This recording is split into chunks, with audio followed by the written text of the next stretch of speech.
You have killed a roach with your slipper tonight, and somewhere behind your wall, 11 more are watching it happen and learning nothing from it, because the dead one was never the problem. The dead one was just the scout. I want you to picture the inside of your kitchen wall the way I have seen it, behind a stove I pulled out for a repair job.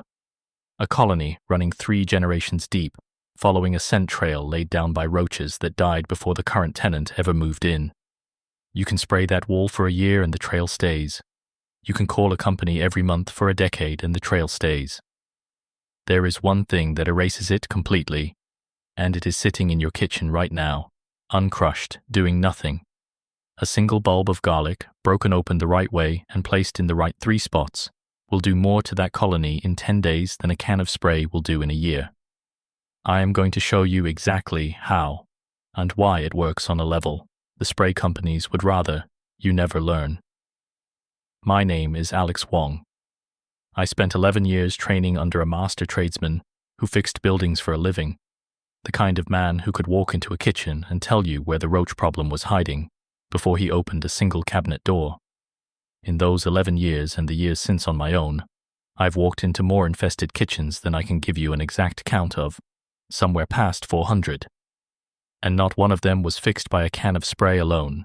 What should bother you is this. The pest control industry sells you a monthly visit for a problem that a roach can build resistance to within a few generations, while the method that actually disrupts how a roach navigates costs you nothing if you already cook. By the end of this, you will know exactly how to build it tonight. Let me start with what almost everyone gets backwards about a roach problem, because if you don't understand this part, nothing else will work. A roach you can see on your counter at midnight is not your problem. It is the symptom. For every one roach walking in the open, there are dozens more behind the wall, under the floorboard, packed into the gap behind your refrigerator, that you will never see with your own eyes. My master used to say that chasing the visible roach with a can of spray is like mopping up a leak without finding the pipe. You feel productive, and the water keeps coming. The real fight is never with the roach in front of you. It is with the roads it travels and the colony you cannot see. Here is what most people never learn about how a roach actually finds its way around a kitchen. Its eyesight is weak, almost useless in the dark spaces it prefers. It does not navigate by sight at all. It navigates by scent, by chemical trails called pheromone trails, laid down by the feet of every roach that has crossed a surface before it. Find food once, leave a trail. Find water once, leave a trail. Other roaches follow that trail in the dark, the same way you would follow a hallway light to find a bathroom in an unfamiliar apartment. This is why you can scrub a counter spotless and still find roaches crossing the exact same 6 inches of tile every single night. The food is long gone. The road is still there, and the road is invisible to you because your nose cannot detect what theirs can. This is the piece that changes everything once you understand it. A roach's entire survival strategy depends on its sense of smell working correctly. It finds food by smell. It finds its colony by smell. It senses danger by smell. So if you introduce a smell sharp enough and concentrated enough into its environment, you are not simply making the air unpleasant for it the way air freshener might. You are jamming the exact sense it depends on to find its way home. That is the mechanism behind raw garlic, and it has nothing to do with superstition. Garlic produces a compound called allicin, and the plant only releases it once the clove is physically damaged, crushed, cut, or torn, because allicin is the plant's own chemical defense, evolved to drive insects away from a wound. To your nose in a stir-fry, it is dinner. To an insect whose scent receptors are built to detect concentrations far below what you or I could ever notice, a fresh dose of raw allicin in an enclosed kitchen space registers closer to an alarm. The roach does not get sick from it. It gets disoriented by it, the way a man loses his bearings the instant the lights cut out in a room he thought he knew by heart. That disorientation is enough to make it turn back rather than cross. Now here's exactly how you build this, because the difference between a working setup and a wasted bulb of garlic comes down to one detail almost everyone skips. A whole, unbroken clove sitting in a dish does almost nothing. I have watched people line their windowsill with whole cloves and give up after a week, convinced the method is folklore. The alicin only activates once the cell walls inside the clove are physically broken. An intact clove is a locked box. A crushed clove is an open one. The materials cost you nothing if you already cook, and a few dollars if you don't. 1 full bulb of garlic. A small glass jar or shallow dish, the kind already sitting in any kitchen cabinet.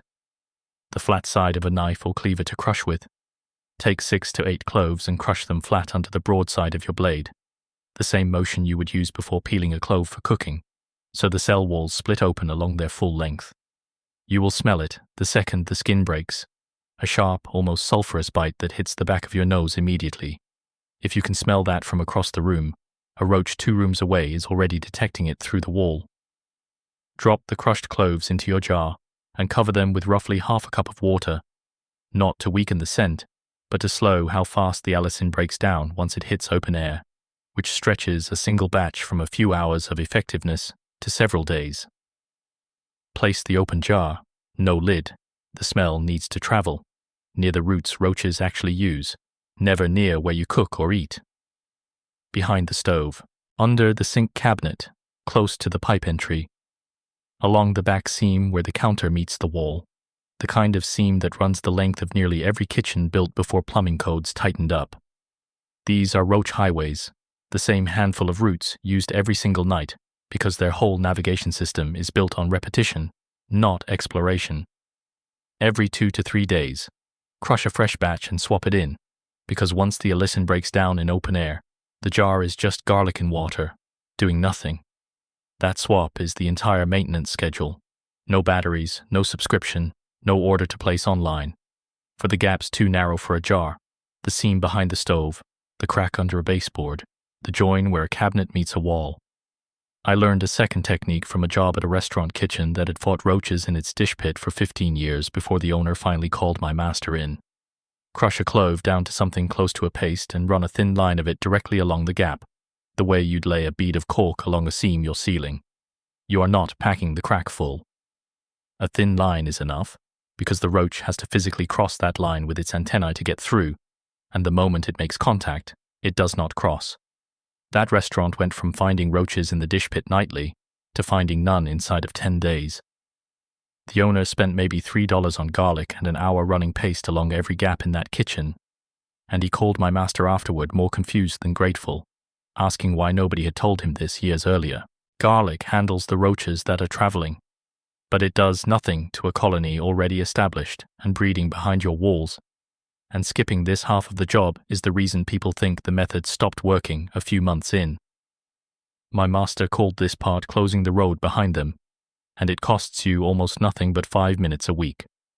A roach colony needs 3 things to sustain itself anywhere: a food source, a water source, and an undisturbed dark gap to breed in.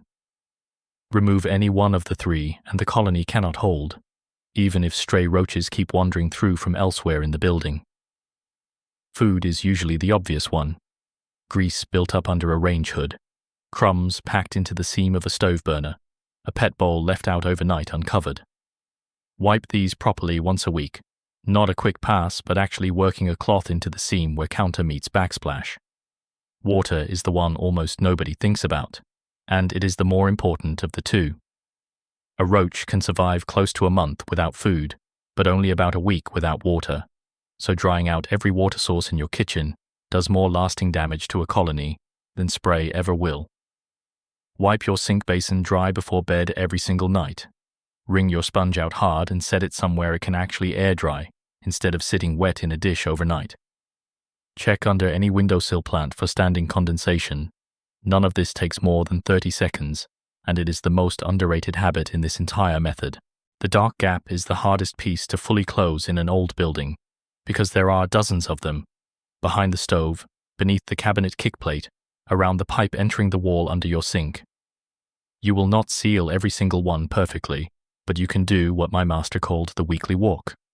Once a week, pull the stove a few inches from the wall, check behind it, wipe down what you find. Check the gap where the water pipe enters under your sink. If the gap is wider than the edge of a coin, it is wide enough for a roach to use as a route in and out of the wall cavity. A bit of steel wool packed into that gap, or a bead of silicone sealant if you want it permanent, closes that road for good. So here is your complete plan, and it costs you nothing tonight if garlic is already in your kitchen. Crush 6 to 8 cloves, jar them in half a cup of water, and set the jar behind your stove or under your sink, away from where you cook and eat. Run a thin line of crushed garlic paste along any visible crack where the wall meets the counter or cabinet. Tomorrow night, start drying your sink basin and wringing your sponge before bed, every single night, not just when you remember. This weekend, do the walk behind your stove and under your sink, looking for any gap wide enough to seal. Refresh the garlic jar every 2 to 3 days without fail. That is the entire system, start to finish. I have run this exact setup in my own kitchen for 11 years, and in dozens of clients' apartments since I started taking jobs on my own. The ones who keep the maintenance going, fresh garlic every few days, a dry sink every night. Those are the kitchens I never get a call back from. The ones who try it for a week, see the roaches gone, and quietly stop bothering. Those are the ones who phone me again 6 months later, asking why the method failed. It did not fail. They stopped doing it, which is the same mistake people make with every tool that requires a little ongoing attention instead of a one-time payment. Tell me in the comments what kind of building you live in and how long the roach problem has gone on, because the age of the building and the floor you're on both change how stubborn this gets, and I read every comment that comes through. Tell me if you try the jar tonight and what you notice by the end of the first week. Next time, I want to show you what my master taught me about keeping moths out of stored rice and flour, using one dried ingredient that has been sitting in most people's pantries the entire time, without anyone ever putting it to this use. It worked for him for 30 years, before anyone started selling plastic traps for the exact same job. Until then, keep that sink dry before bed, keep the garlic fresh, and remember that the people working with their hands long before any of this came packaged in a spray can already understood exactly what they were doing.